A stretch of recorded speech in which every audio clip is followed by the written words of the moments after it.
Hello, Sooner Nation, OU Insider subscribers, Coach Bryan Clinton enthusiasts and fanatics, because they're different.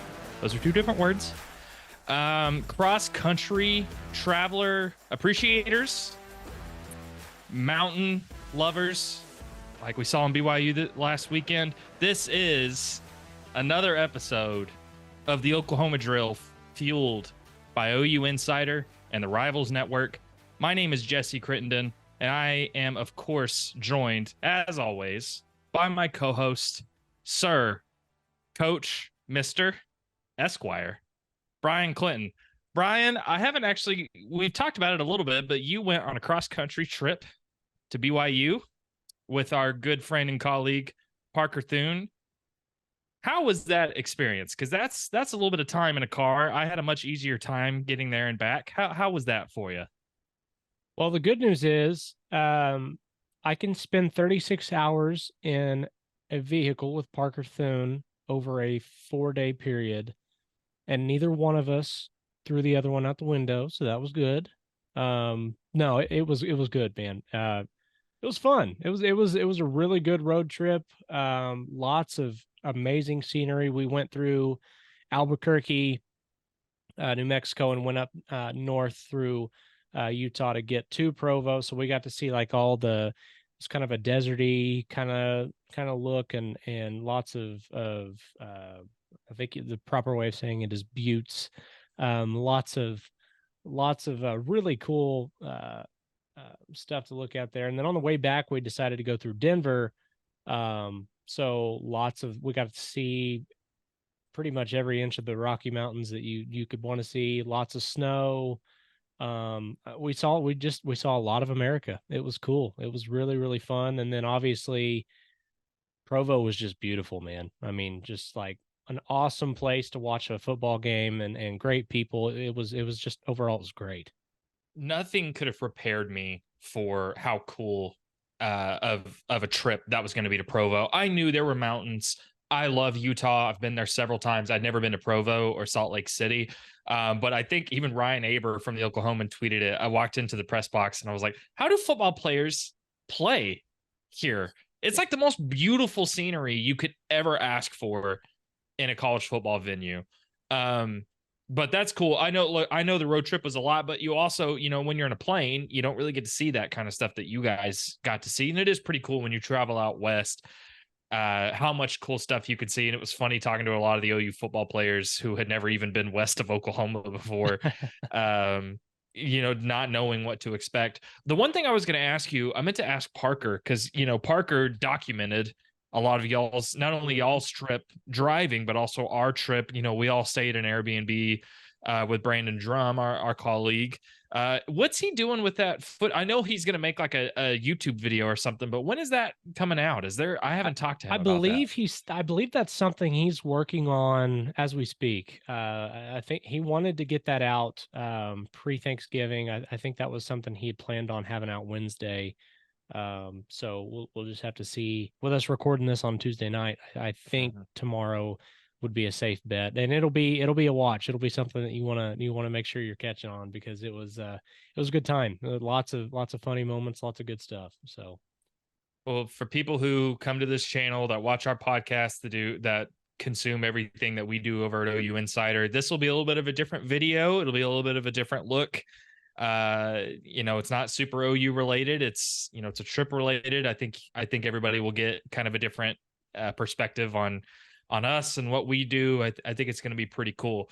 But Bryan, we have a lot to talk about. We have an interesting OU 31-24 win over BYU that was probably pretty nerve-wracking for some fans. BYU was a heck of a performance, but a lot to talk about there. A lot to talk about in terms of the Big 12 landscape heading into this weekend. Obviously, an OU game against TCU on Black Friday, not on Saturday. So a little bit of an interesting wrinkle there. But Bryan, before we do that, this is obviously Thanksgiving week. We are recording this a day early. For people who might be going through some, Thanksgiving travels to listen to some OU football content from us. Bryan, I have to ask you, and I did not ask you these questions before we recorded the pod because I wanted your true on the spot, instinctual reaction. I've got two important questions for you. Okay.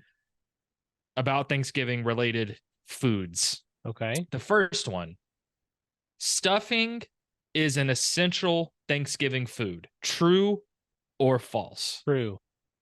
True. Okay. True. Explain yourself. Stuffing is something that you only hear around the holidays. So, I don't know very many guys. I guess you could go to Walmart and purchase yourself a box, a box of stuffing to to make for, a side or something during the week with I don't know, with sliced turkey or something, but it wouldn't hit the same. Stuffing is something that you see on and around Thanksgiving. Some people do it with Christmas, but yes, absolutely essential. So you're saying you're going to a Thanksgiving dinner, family, friends. If you show up and stuffing's not there, is that a disappointment? Yes. Is that a disappointment? 100%. Yeah, and it needs to be. I think this is important. Now, I don't know if this is your other question. There are some ham people, and there are some turkey people on Thanksgiving. The person that prepares the turkey is also responsible for preparing the stuffing. That is Okay. that's just I think that kind of goes without saying. Well, you beat me to the punch a little bit as far as the turkey ham, but before we dive into that one, I gotta say I have a boring take about stuffing, which is I think it's fine if you combine it with some mashed potatoes or some gravy. I think it's fine, Mm-hmm. but to me, it is not an essential Thanksgiving food. I don't Same. hate it. It's fine. It's fine. Look, you can come at me, I guess. Anybody that's listening to this, come at me. I know there are people who die by stuffing. It's just not my thing. It's fine, just not my thing. But that is the other question, is turkey or ham? Because I got to tell you, Bryan, I like both. I think I got to go ham. Where do you lean on this? So the way that I have always looked at this is turkey is a Thanksgiving delicacy, and I would put ham in a Christmas ham turkey on Thanksgiving. Now, again, most people with just family from all over the place coming in, you're probably going to have the option of both, and I think that's fine. I don't have any problem with people having ham on Thanksgiving, but I think that that turkey is the direction I would have to go. If for nothing else, turkey is not an easy thing to. I don't know if you've ever attempted or helped.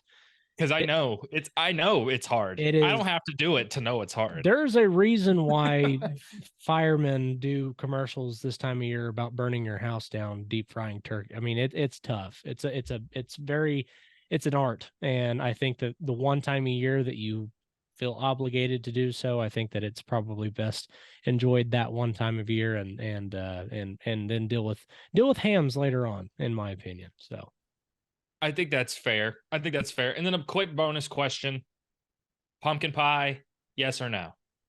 I'm unequivocally, enthusiastically yes. I love pumpkin pie. I genuinely do.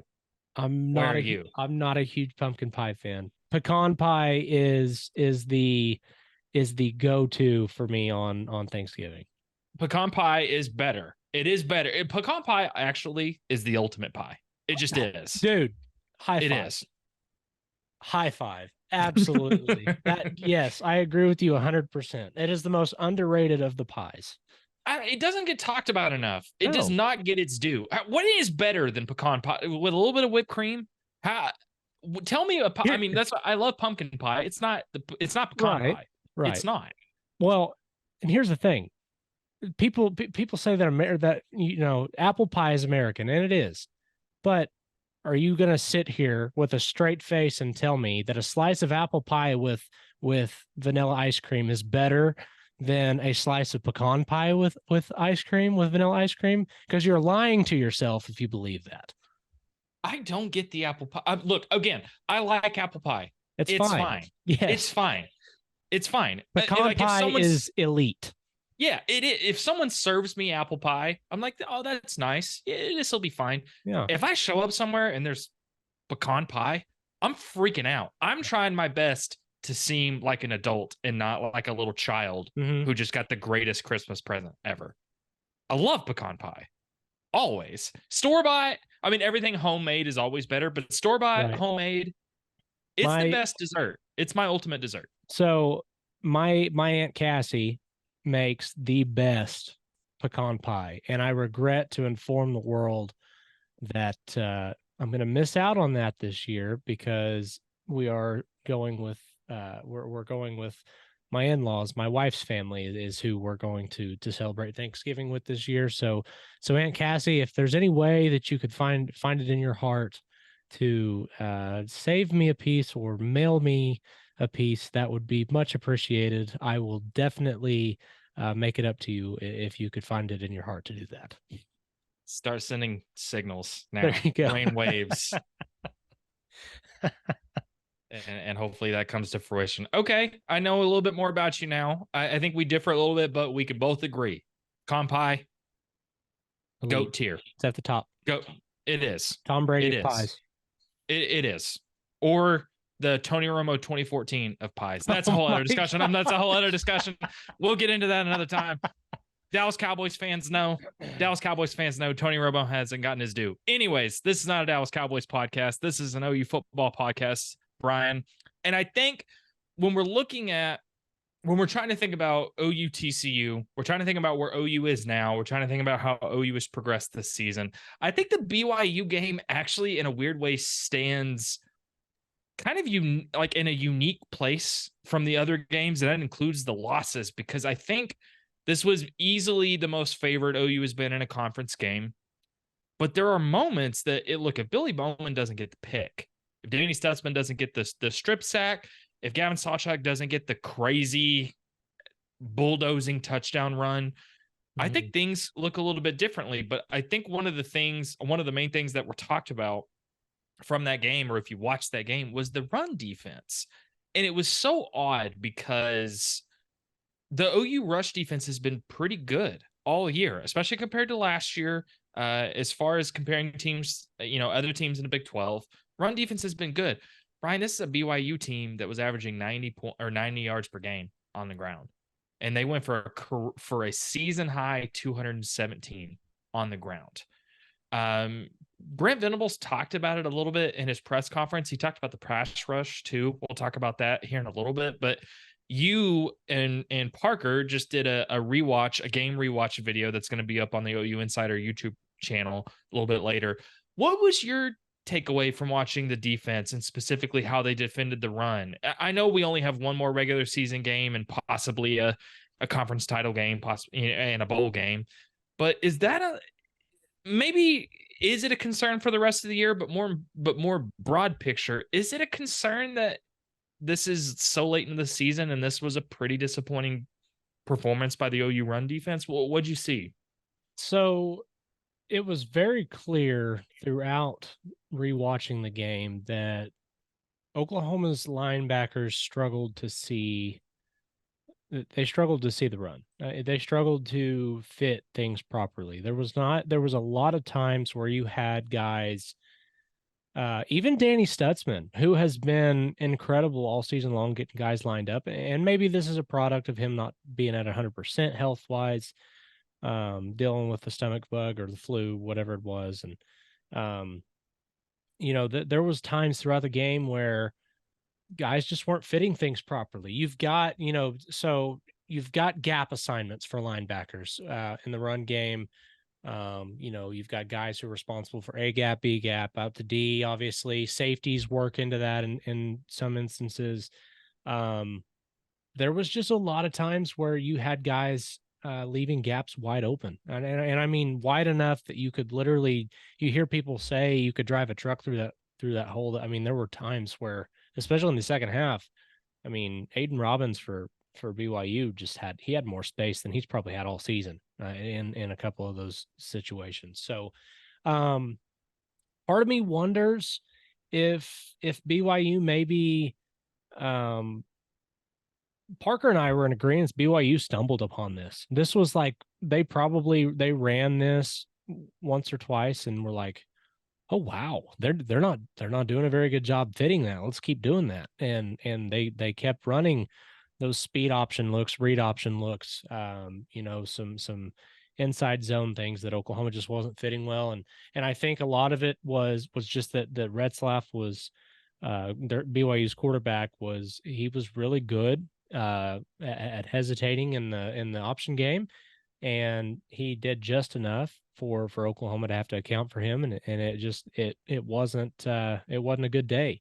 Another thing that I'll say is I really truly believe that Oklahoma prepared for Keaton Slovis to play in this football game.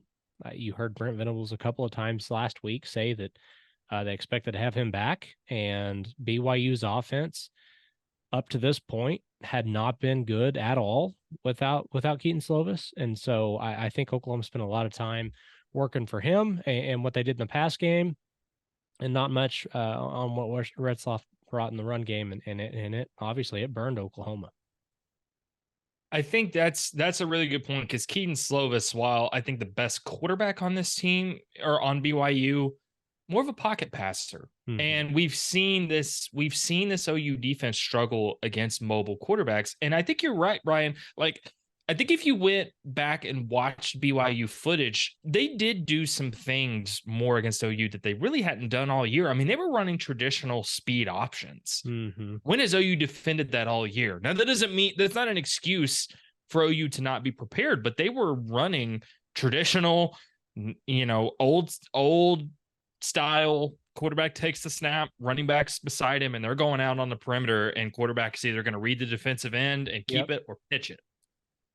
And it was clear OU defensively wasn't prepared for that.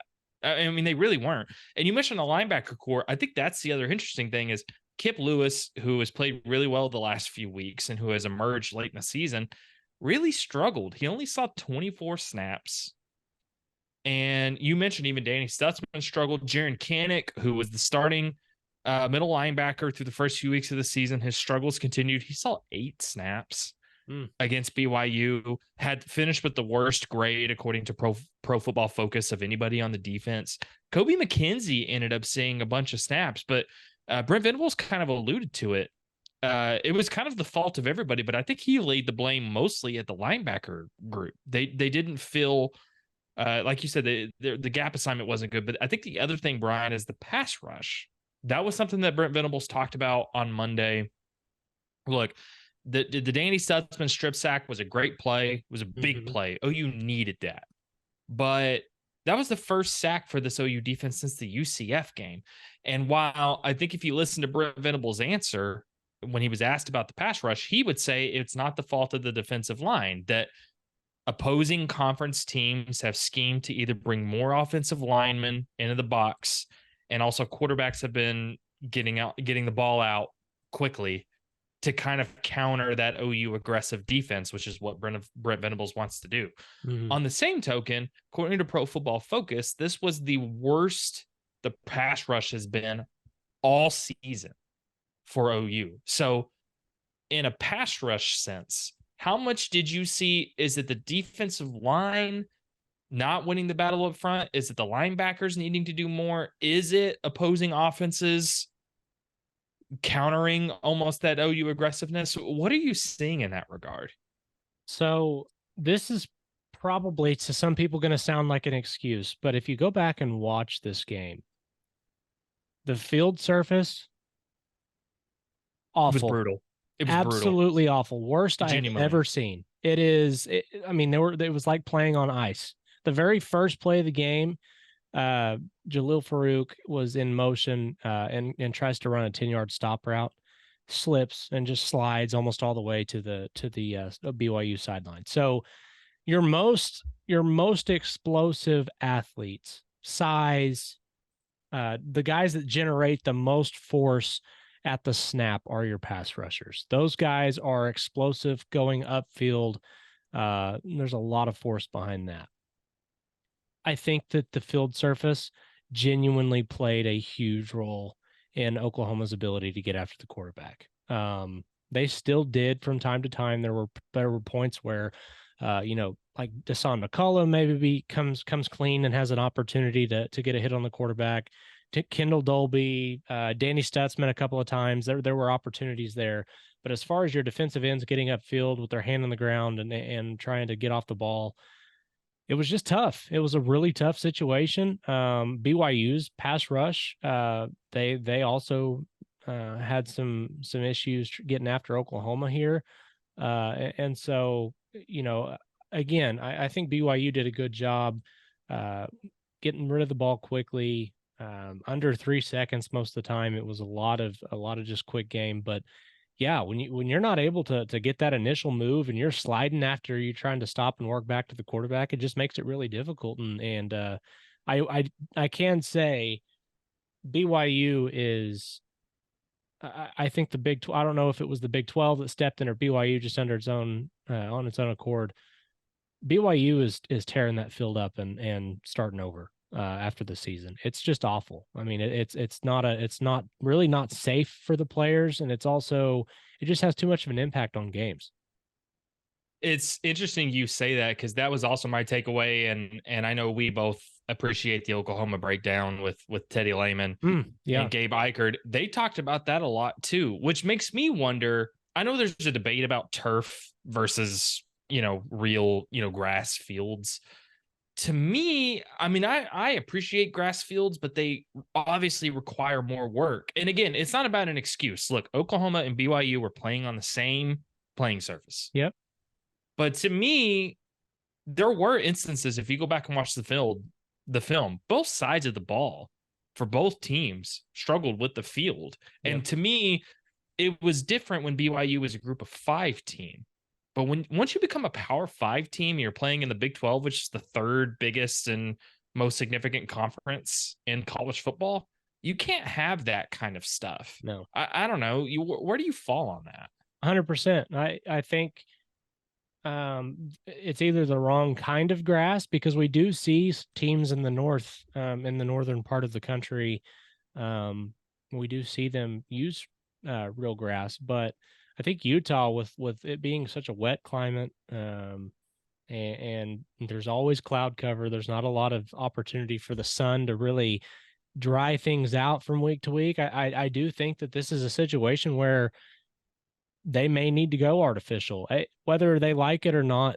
I think at some point you don't want to, you're putting athletes at risk. You're putting guys that there's just too many things that happen with bad field surface. We see guys in the NFL all the time go down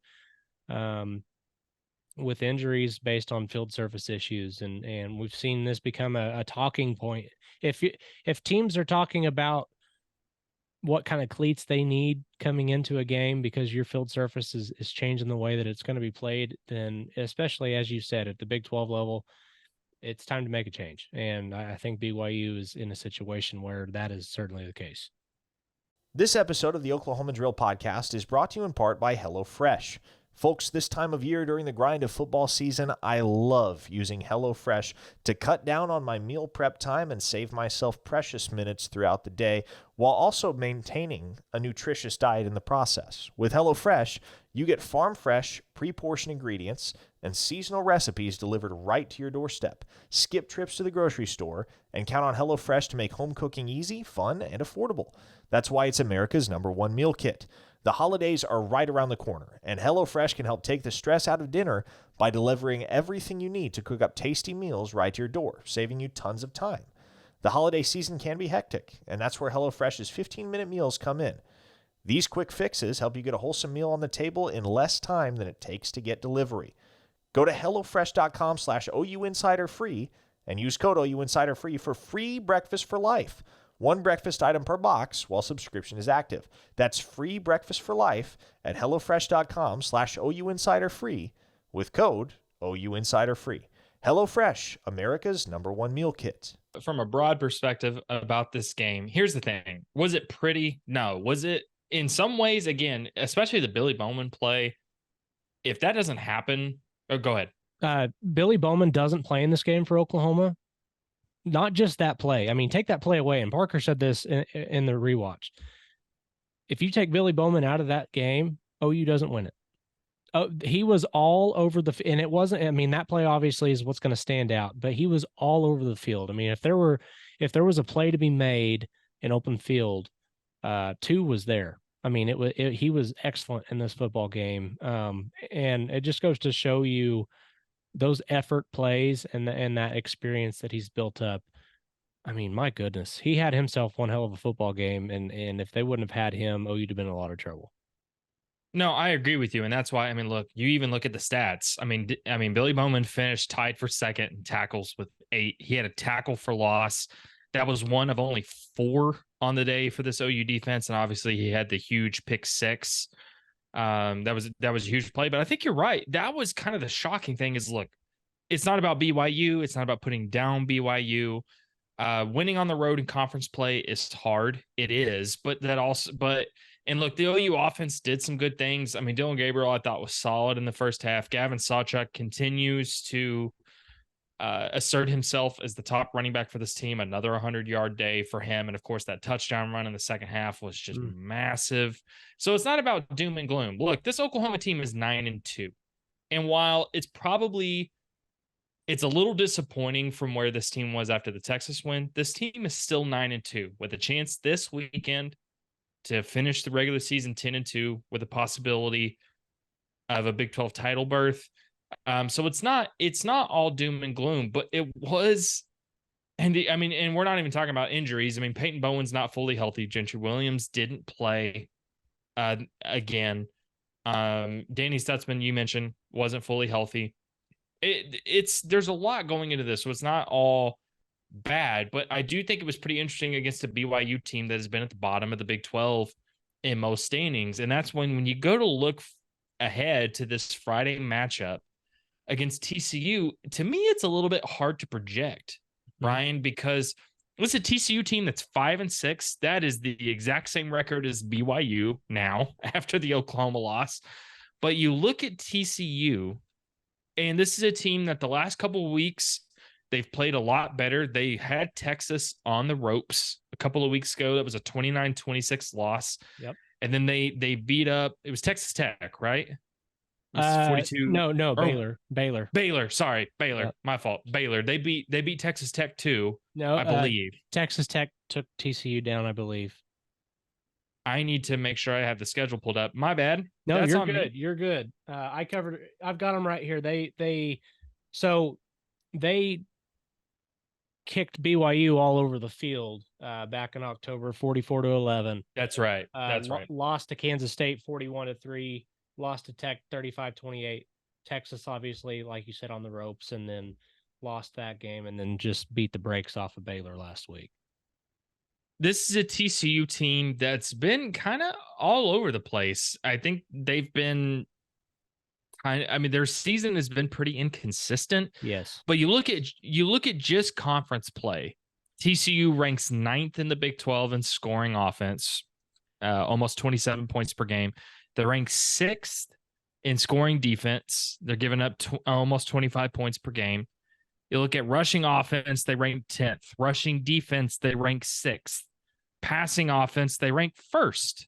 Passing defense, they rank 1st. But I mean, this is kind of a team, even sacks, they've given up the 5th fewest sacks. They've also had the 9th fewest sacks as a defense. They've kind of been all over the place. But Bryan, when you're looking at this matchup, I mean, OU is heavily favored.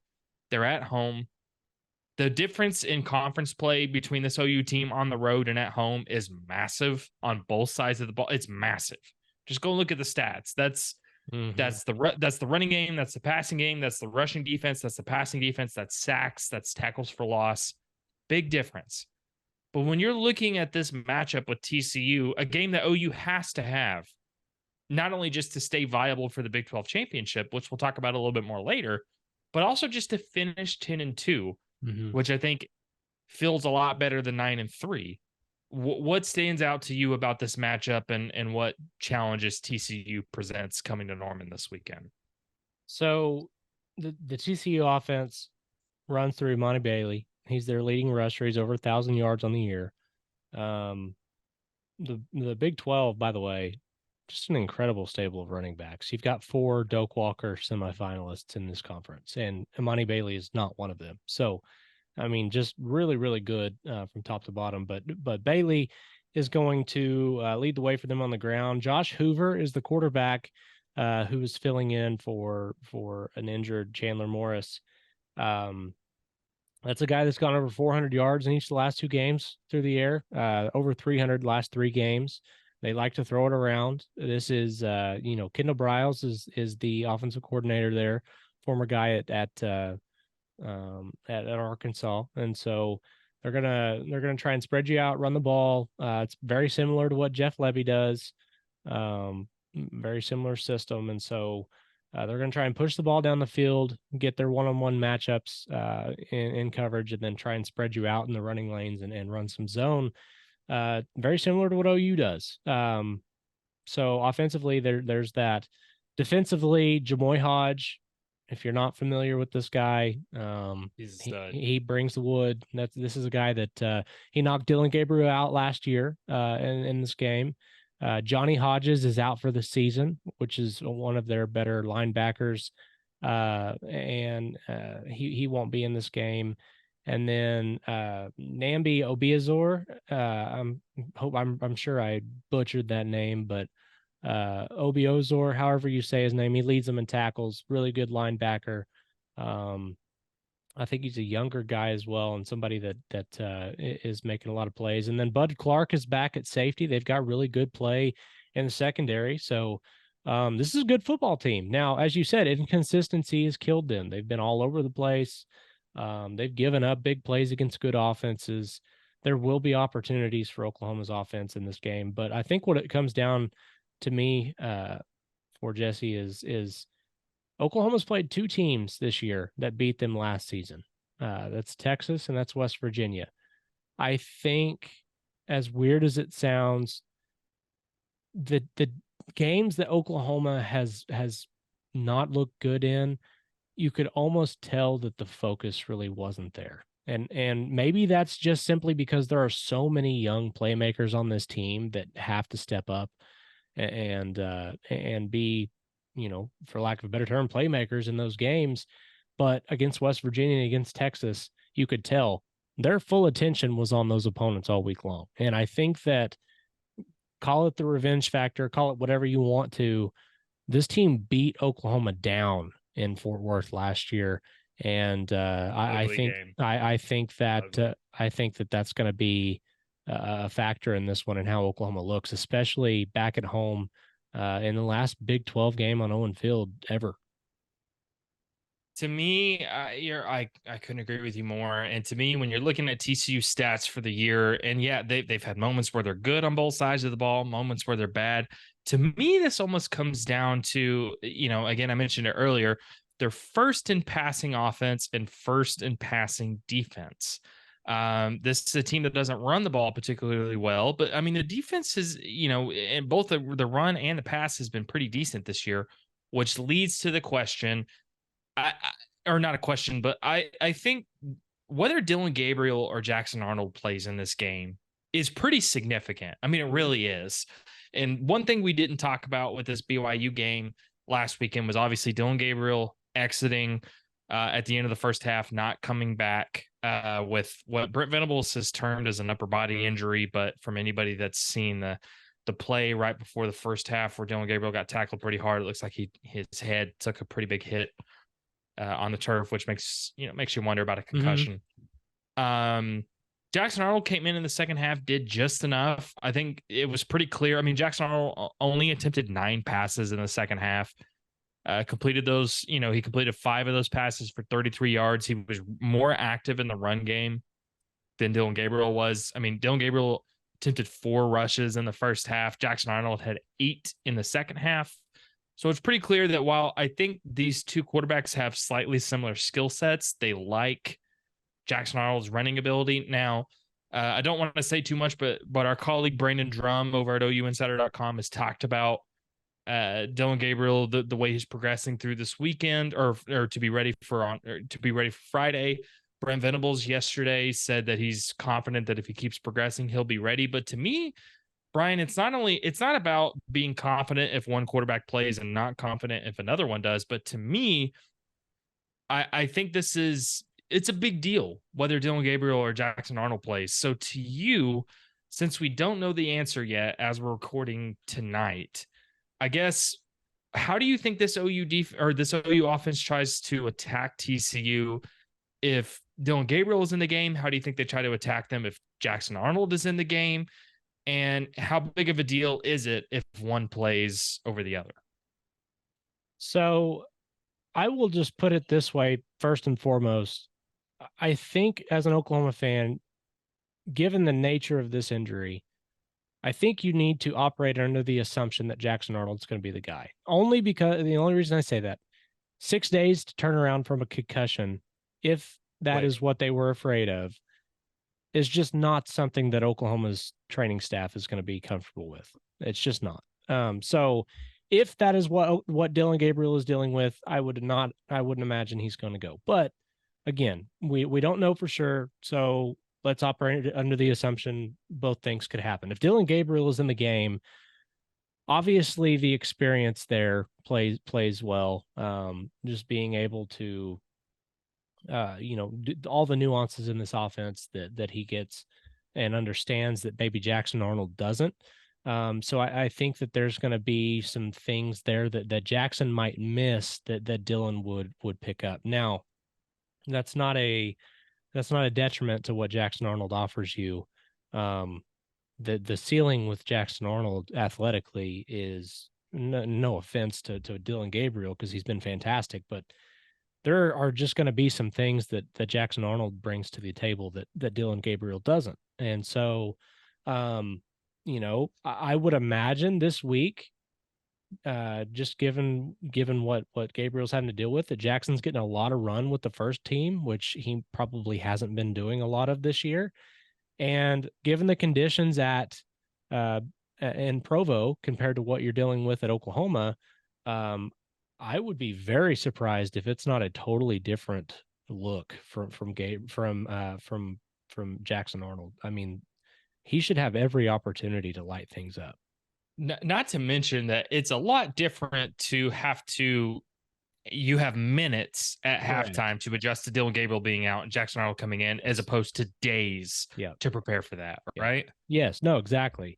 As far as schematically, I really do think that you attack TCU the same way with both of these guys. They're both a threat to running the football. Now, Jackson, I will say, despite him having 8 rushes to Gabriel's 4, I would, or 5, whatever it was, I would say 4.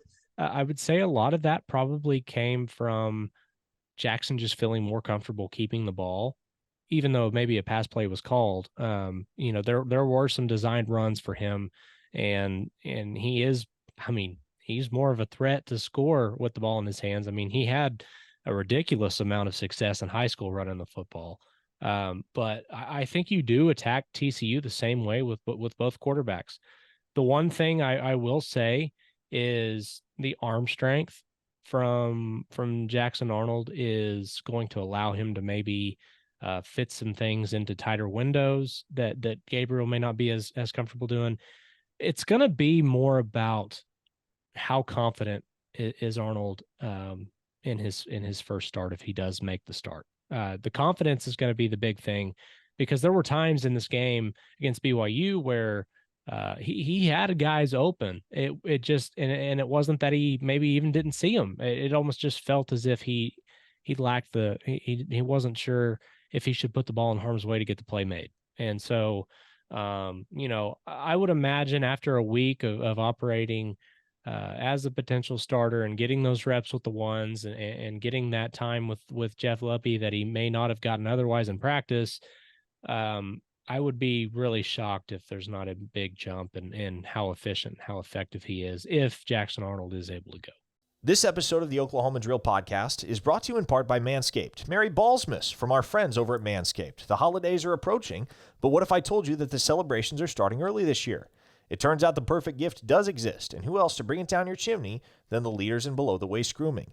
Keep calm and let your balls jingle this season with Manscaped's brand new Performance Package 5.0 Ultra. Featuring the new Lawnmower 5.0, watch all your wishes and mistletoe kisses come true. Look nice when you're going naughty by going to manscaped.com and use code OUinsider for 20% off and free shipping. Unwrap the gift of smoothness this season with Manscaped. Folks, I just started using the Lawnmower 5.0 Ultra. It'll change your life. It offers comfort and ease of use that's unprecedented. Make the switch today. The Lawnmower 5.0 Ultra Body Trimmer and the Weed Whacker 2.0 Nose and Ear Hair Trimmer feature proprietary advanced skin-safe technology to protect your delicate presence. Plus, both are waterproof, so there's no issue clearing the snow out of your driveway. Once you're done shaping up, it's only right you put your pants presents in the best wrapping of all, the Boxers 2.0. These are seriously the best boxers I've ever worn. So get 20% off and free shipping with the code OUinsider at manscaped.com. That's 20% off with free shipping at manscaped.com. And use code OUinsider. Manscaped, get your jingle balls ready for the holidays.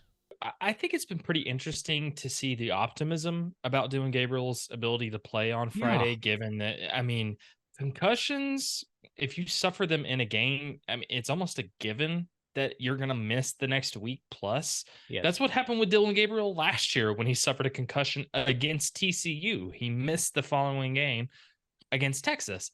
But again, Brent Venables, and I mentioned this to Parker, Brent Venables has not said the word concussion.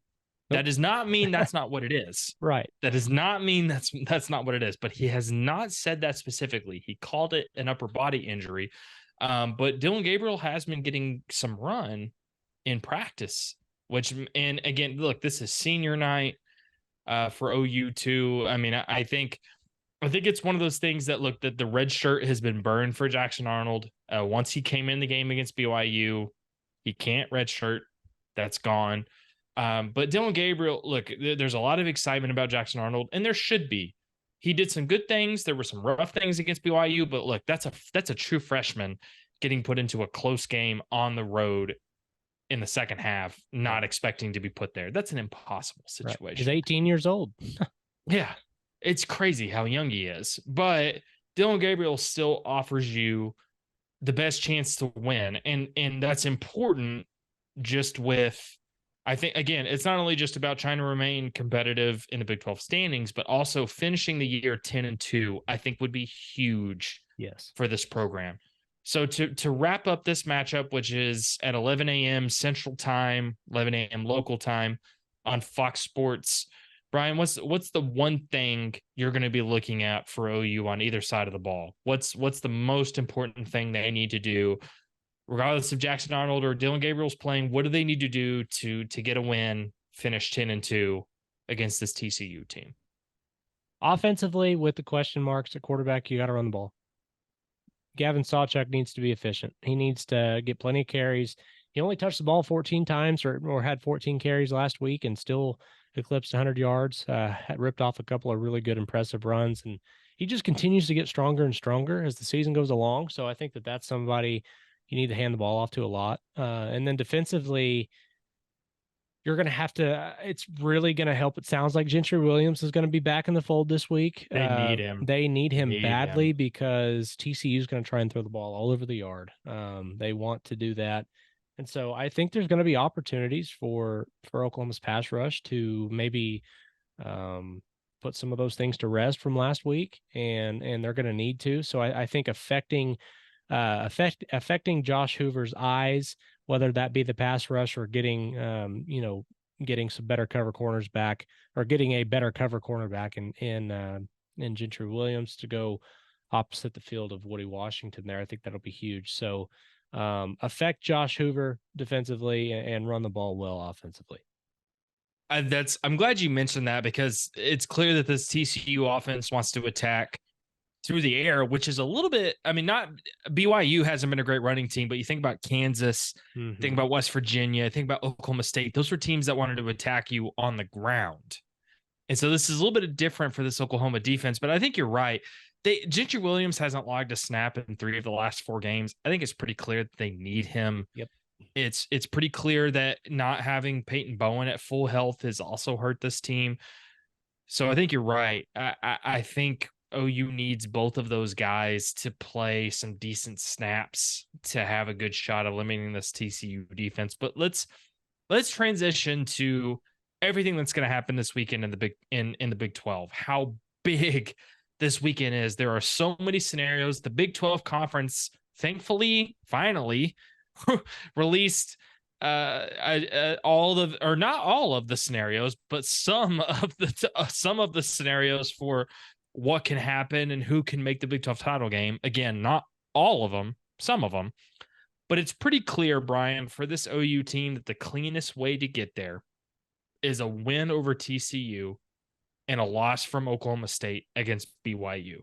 But Bryan, from an OU fan perspective, what's your mindset going into this game? What are you rooting for? Again, look, if you're an OU fan, you don't like Texas, you don't like Oklahoma State, you don't necessarily like any team in the Big 12. What's your mindset going into this weekend if you're Oklahoma, considering you don't control your destiny, but Texas and Oklahoma State both do? Oklahoma State playing Texas playing Texas Tech this weekend, Oklahoma State playing BYU. What's your mindset heading into the weekend? I think if Oklahoma was going to find itself in a position to make the Big 12 championship, it would have happened last weekend. That's just how I see things. You had Texas and Oklahoma State both on the road. They were both single-digit favorites in those games, and we saw at times in both of those games, both of those teams struggling. Oklahoma State, particularly early on, I mean, they found themselves in a 23-9 hole at one point and found a way to crawl out of it. So I feel that if it was going to happen for Oklahoma, it was going to happen last week. And look, anything can happen. This is college football. We've seen crazier things this year than Oklahoma State dropping a game to BYU. That's certainly not out of the realm of possibility. But if I'm an Oklahoma fan, I would just assume, just live under the assumption that Oklahoma, they squandered their chance at making it to Arlington. They couldn't afford to lose back-to-back games to Kansas and Oklahoma State. They did, and now it's out of your control. However, I think if Oklahoma is not going to make the Big 12 championship, it does serve in your best interest for Texas to win and win out. If Texas makes a Big 12 championship and wins a Big 12 championship and then proceeds to make a college football playoff, Oklahoma's chances at getting into a New Year's Six Bowl at 10-2 are really good. Now, you still have to beat TCU, but we're talking about how many people are really going to look back at Brent Venables' second year if they finish 10-2 and earn a bowl or earn a bid into the Orange Bowl or Fiesta Bowl, and they finish the year 11-2 over a top 12 or 13 team in the country. I mean, that's going to be huge momentum wise if Oklahoma was able to get the opportunity to do that. The dividends that would pay off of something like that would be felt in this recruiting class and going forward. And so, there's still an outside chance, but I would go into the weekend just worried about them beating TCU and then just see kind of how the chips fall after that. I agree with you. I think there is something to it's kind of an interesting thing to say, but I think there's something to like just enjoy the process. Yes. Go into this weekend hoping Oklahoma beats TCU, finish 10-2. That doesn't mean they can't make the Big 12 title game. It's not that outside of the realm of possibility, but I think there is something to, like, both things can be true. This is kind of a tough position Oklahoma has found themselves in, given they were 7-0 after the wins over Texas and UCF. But finishing 10-2, there's still a lot of things that can happen. Bryan, to touch on bowl projections, which have started to heat up a little bit over the last couple of weeks, I think my favorite, because it's so interesting, and forgive me, I can't remember who projected it. It might have been Brett McMurphy with the Action Network, but it was having Oklahoma in the Peach Bowl against Tulane. That's an interesting thing, not only because it's Tulane. Oklahoma and Tulane played each other in 2021. Obviously, Tulane had the huge bowl win against UCF last year, or not UCF, USC. Yeah. Sorry, USC last year. So there's the Lincoln Riley connection. But that's an interesting, I think making the Peach Bowl, if you're Oklahoma, and everything you said about Texas is right. I think Oklahoma's chance to make a really good bowl game, a New Year's Six bowl game, is with Texas winning the Big 12, or assuming Oklahoma doesn't win the Big, or assuming Oklahoma doesn't get to the Big 12 title game. Mm-hmm. Is Texas winning the Big 12, getting to the playoff. But playing Tulane in the Peach Bowl is a pretty interesting outcome for Oklahoma. But maybe what's been your most intriguing bowl projection, and how do you kind of sort through? Oklahoma's been projected a few different places. How do you sort through all of that? So this one, and maybe this is just for nostalgia's sake, and I'm kind of a dreamer naturally. I like to dream up scenarios and things of that nature, and I think one that would be fun that I've seen is Florida State versus Oklahoma versus Florida State in the Orange Bowl. Yeah. Brent Venables' second year. No, it's not for a national championship, but you're turning a program around just like Bob Stoops did in 2000, and Brent Venables' second year getting an opportunity to face a Florida State team in the Orange Bowl in Miami, Florida, and it be a statement win that propels them into a new era of success. To me, it just seems like a storybook ending for us, the second year of Oklahoma under Brent Venables. Now, again, that's contingent on Texas making the college football playoff and Florida State, losing somewhere along the way to not get in. But with Jordan Travis out, who knows what that team's going to look like. I think the big thing for me is if Oklahoma can get matched up with one of these big time schools that, in the last couple of years, it almost seems as if perception has dropped Oklahoma below a team like Florida State or Oregon or whoever it is.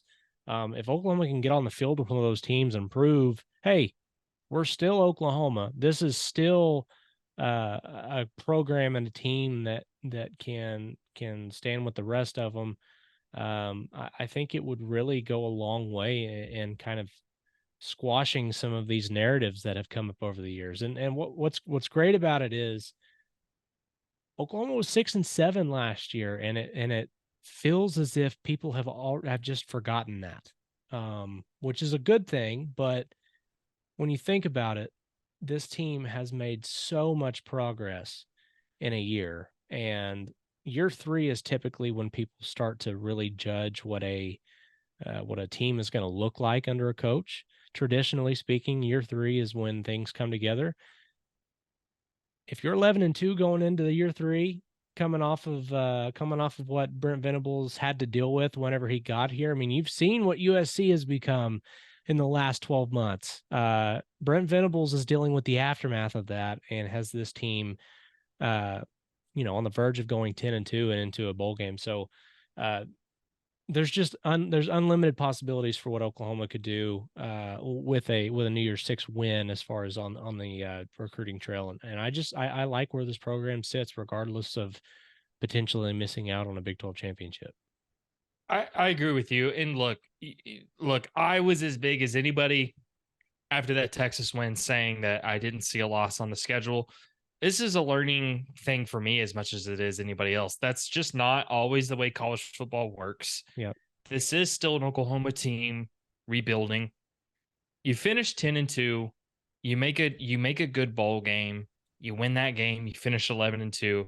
That still feels that's a good season. Mm-hmm. And this isn't a typical rebuild project given the way that Lincoln Riley left, given all the players that exited the transfer portal, including a Heisman Trophy winner.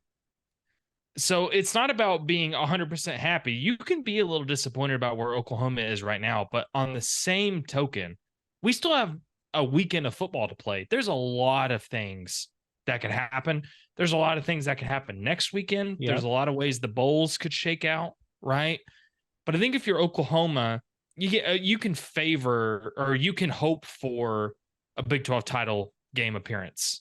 You can hope for all that stuff, but I think you just want to get a win over TCU at home on senior night. right? That's what you're looking for. Yeah, absolutely. Well, and think about it. Every team under Lincoln Riley had at least 2 losses on the year. Now, most of those losses, those losses either came, they had one in the regular season and then one in a college football playoff, but you still finished 12-2. If you're finishing 11-2 and your trajectory is this instead of down to finish the year, I think you got to be happy about that. And if you can get to 10-2 at the end of the year after and win close games, show that you can win close games after going 0-5 in them last year, I think you got to be happy with it. I agree. But look, we still have that. None of this, either anything you or I are saying is not to say that, you can't make the Big 12 title game. Oh, There's yeah. a lot that can happen this sure weekend. They can. The Big 12 has been easily the most, the hardest the hardest conference to predict this year. I mean, it's chaos every year or every week. Man, I butchered that. It's chaos every week in the Big 12. This is easily the most competitive I can remember that the Big 12 race has been. There are legitimately 4 teams that have a way of getting in. Mathematically, there are still 7 teams that can get into the Big 12 championship. That's how crazy competitive it is. And so, anything can happen. I mean, we could be talking about, hypothetically, we could be talking about Texas Tech and Iowa State playing in the Big 12 championship if things were to go crazy enough. So, I mean, that's how crazy this conference is, and Oklahoma does still have a shot. They do. And that's going into this weekend. Just look for a win. Yep. Let the chips fall where they may. I think that's the mindset if you're an OU football fan, but still plenty of chaos ahead of us. Bryan, that is going to do it for us here at the Oklahoma Drill. People who listen to us, they know where to find us. They know you can find us at anywhere you listen to your podcasts, or you can also always head over to the OU Insider YouTube channel, where we typically drop episodes on Thursday. But this week, we wanted to be generous and drop it on a Wednesday, the day before Thanksgiving, to prepare any OU fans out there for some holiday travel. We know that affects a lot of you guys out there. That affects Bryan and I here. So, we wanted to give an early Thanksgiving gift, but typically we drop on Thursdays. If you're not a subscriber over at ouinsider.com, once you go ahead and head over there, you're going to find plenty of content from myself, from Bryan, from our colleagues, Parker Thune and Brandon Drum. If you're not subscribed to our OU Insider YouTube channel, you can find plenty of content from us. Bryan and Parker just did a rewatch of the BYU OU game with live commentary. You can find the Click Slants series with me and Parker. You can find the Under the Visor podcast series with Brandon and Parker. You can also find the post-game podcast for this weekend against TCU. A lot of stuff to find there. But in the meantime, Bryan, I am ready for chaos. Let it consume me. Let it overwhelm us. This is Big 12 football, baby. For one last regular season weekend, this is Big 12 football. Are you ready for it? I am. I'm excited, and I'm also excited for one last tailgate right before the game. That's right. And if I'm going to speak on my behalf and on Jesse's behalf, if your family makes just a delightful pecan pie for Thanksgiving, and you have it in your heart to let us try that on Friday morning, we won't say no. But for real, come and stop by and see us at the podcast, or at the come and see us at the tailgate. Russell Jenkins puts that on. He does an excellent job. That's right. The kickoff is at 11 a.m. local time. You can head over to OU Insider for more details about that tailgate, but we usually go a few hours before kickoff, right on Lindsay Street. Come say hi. All 4 of us, me, Parker, Brandon, and Bryan, will be there. Come say hello, come hang out. Let's talk about some football and how crazy it is to wrap up the Big 12 season. But Bryan, let's get ready for another crazy weekend, and we'll see where we're at when we're talking next weekend for the Oklahoma Drill. For everybody else, have a good weekend, have a good holiday, safe travels. We'll see you next time.